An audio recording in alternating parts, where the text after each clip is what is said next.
حفیظ صاحب کو شامل کرتا ہوں. حفیظ صاحب یہ بتائیں, آپ اس حد تک مجبور ہیں کہ آپ کو پارٹیوں کے ساتھ اتحاد کرنا پڑ رہا ہے, اس حد تک لاغر ہیں کہ آپ کو سیٹ ایڈجسٹمنٹ کرنی پڑ رہی ہے, اور کہیں بھی کوئی چیز کنکلوڈ نہیں کر سکے ہیں. ایون آج چودھری شجاعت صاحب نے بھی کہا بھائی 2 سیٹوں کا احسان نہ کریں, ہم باقی لوگوں کے اوپر اپنے 2 بندوں کی قربانی نہیں دے سکتے ہیں.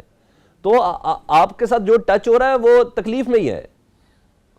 آپ دیکھیں, پارٹیوں میں جو جمہوریت ہے یہ جب آئے گی اس کے بعد ہی نیشنل لیول پہ ملکی سطح پہ جمہوریت آ سکتی ہے.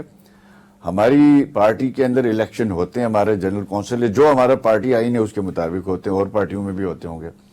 میں یہی دیکھتا ہوں کہ پی ٹی آئی جو صاف چلی, شفاف چلی, یہ کہتے تھے کہ ہم فری اینڈ فیئر الیکشن پہ یقین رکھتے ہیں, ود ان پارٹی الیکشن کرائیں گے. آپ کو تو یہ معلوم ہے سب کو کہ بھائی انہوں نے اپنی پارٹی کے چیف الیکشن کمشنروں کو سسپینڈ کیا اور ان کو پارٹیوں سے نکال دیا گیا کہ اور ان کو فری اینڈ فیئر الیکشن نہیں چاہیے. بات سپورٹ کر رہے ہیں یا نہ, کہ ایک پرنسپل کی ہے. پرنسپل اصول یہی تھا کہ ہماری جماعتوں میں نواز شریف صاحب کو پاناما کے کیس پہ نائل کرنے کے بعد ہمارا نشان چھینا گیا, ہمارے سینیٹر سارے اوپن الیکشن لڑتے رہے.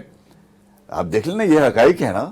اور آج اگر الیکشن کمیشن فیصلہ کرتا ہے, اس کے بعد پشاور ہائی کورٹ جانے کا کیا تک تھا, پھر سپریم کورٹ میں اگر فیصلہ آج انہوں نے دے دیا ان کے حق میں, تو میں یہ سمجھتا ہوں کہ پشاور کی ڈومین میں کے پی کے میں یہ انتخاب ہوا تھا, عدالت نے سوال کیا تھا اور حامد خان صاحب نے اس کا جواب دیا تھا کہ جی کے پی کے کی حدود میں ہم نے انتخاب کروایا تھا, اس لیے پشاور ہائی کورٹ ہی ہم نے چوز کیا.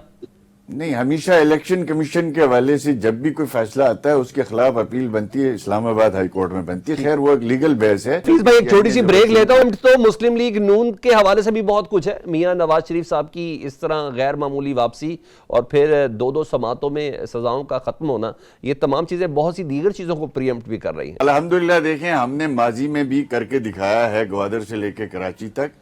اور اس وقت ہمارے جو منشور کے اندر 3 چیزیں ماضی میں جو ہم نے پچھلی گورنمنٹ کے اندر جو ہے وہ اچیو کی تھی, بجلی کی لوڈ شیڈنگ, سڑکوں کا network, law and order کا ریسٹور ہونا. اس کے بعد آپ کا نیکسٹ کیا تھا؟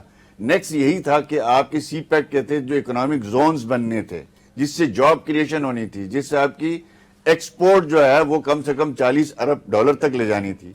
تو وہ سارا پروسیس تو رک گیا. اب ہم یہی چاہ رہے ہیں اس منشور میں 12 سے 16 نئے اکنامک زونز بنے پاکستان کے اندر, اور جو سی پیک کے ثمرات ہیں وہ حقیقی معنوں میں جو ہے اس کا ٹرکل ڈاؤن ایفیکٹ ہو. اور اس کے بعد آپ کے سوشل سیکیورٹی ہے, آپ کے جو ڈیمز ہیں تقریباً آپ کے 10,000 میگا واٹ کے, ان کو 2027 سے پہلے کمپلیٹ کر کے آپ کا جو بجلی کے اندر جو ہے وہ امپورٹ آئل کے اوپر جو اربوں ڈالر کا خرچہ ہے اس کو بچایا جائے. تو مین ہمارا مقصد یہ ہے انشاءاللہ تعالیٰ. پیٹ کا کیا کرنا ہے؟ ابھی سی پیک سے چھوڑیں, امیجیٹ ریلیف عوام کو ریکوائرڈ ہے, اس پیٹ کا کیا کرنا ہے, اس گیس کی لوڈ شیڈنگ کا کیا کرنا ہے, بجلی کی لوڈ شیڈنگ کا کیا کرنا ہے, دالیں, چاول, چینی, ان کا کیا کرنا ہے؟ میں سمجھتا ہوں کہ ان تمام چیزوں کا حل جو ہے وہ 15 تاریخ کو منشور کے تھرو پیش کیا جائے گا.